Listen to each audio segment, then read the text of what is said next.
This is Ambi from Board Game Blitz, and today I'm going to show you how to play Tragedy Looper.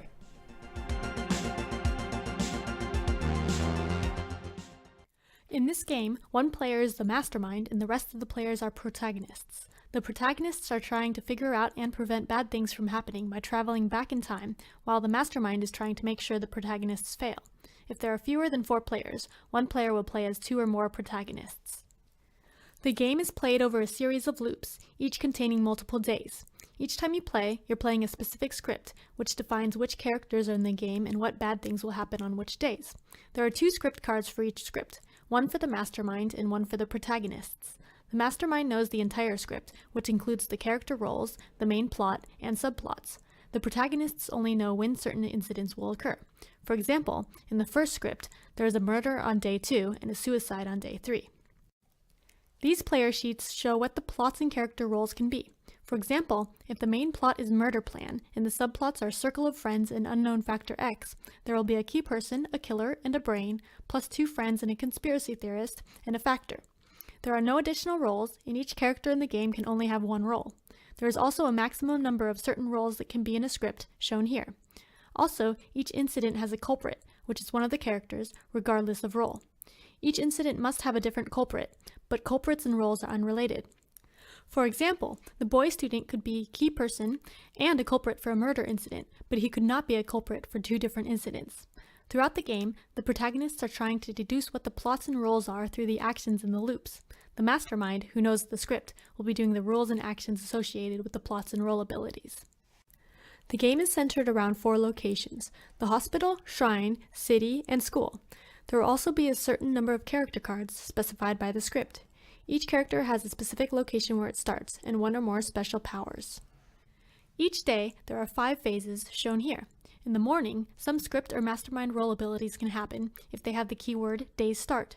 Most of the gameplay is done during the playing card phase, when players play action cards onto characters or locations.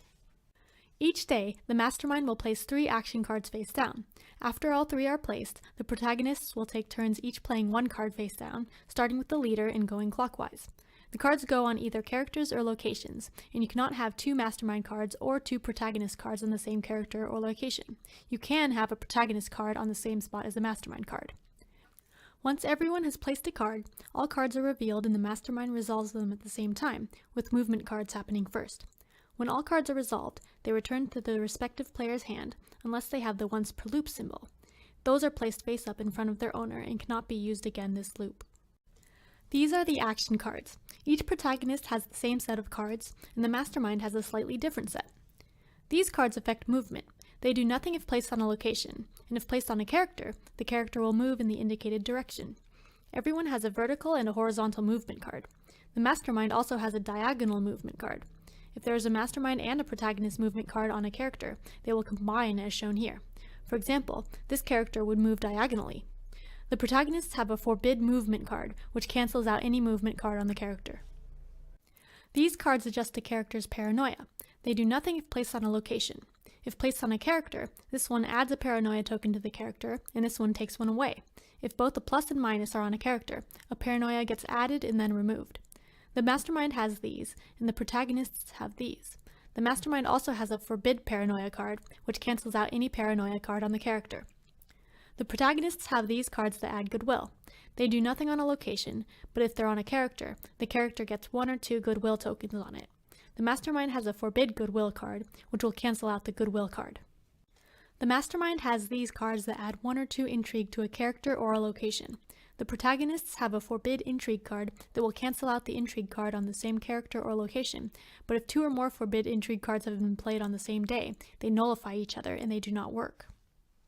In the abilities phase, first the mastermind can use any role abilities that have the keyword Mastermind Ability.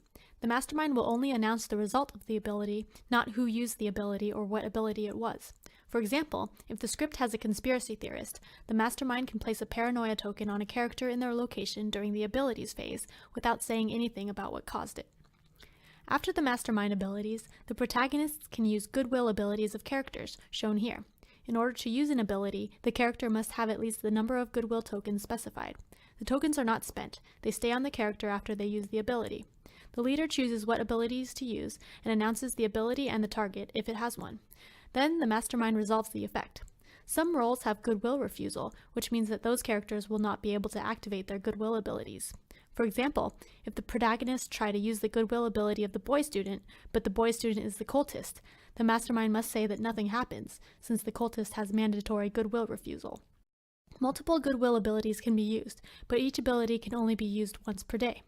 The characters and their abilities are listed on the player sheets. If a character is ever dead, the mastermind will turn it sideways.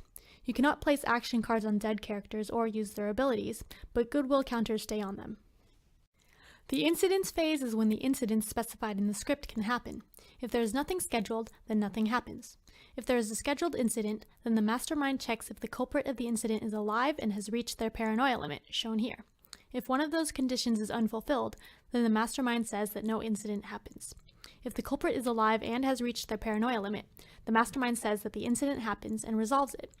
The mastermind gets to choose who it affects if there's a target.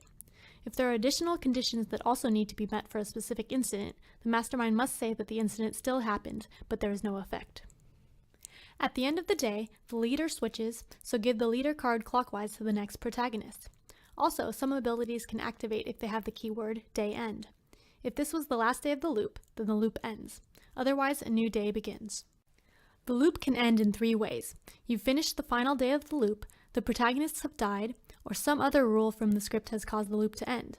When the loop ends, the mastermind checks the loss conditions that have the keyword loss condition loop end.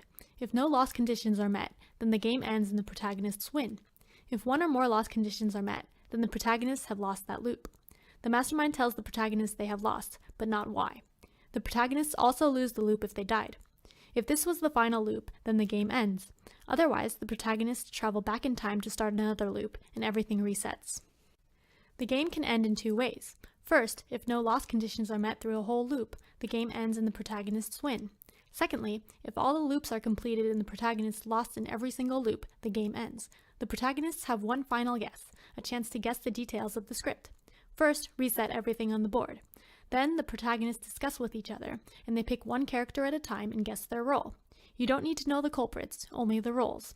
If the protagonists guess right, they continue. If they guess any character incorrectly, then the mastermind wins.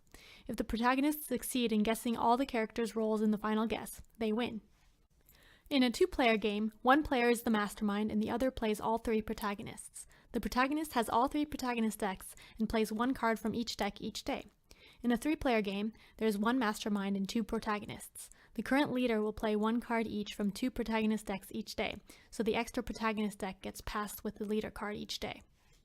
And that's how you play Tragedy Looper. Click the link for setup, character, abilities, and the Mastermind script card.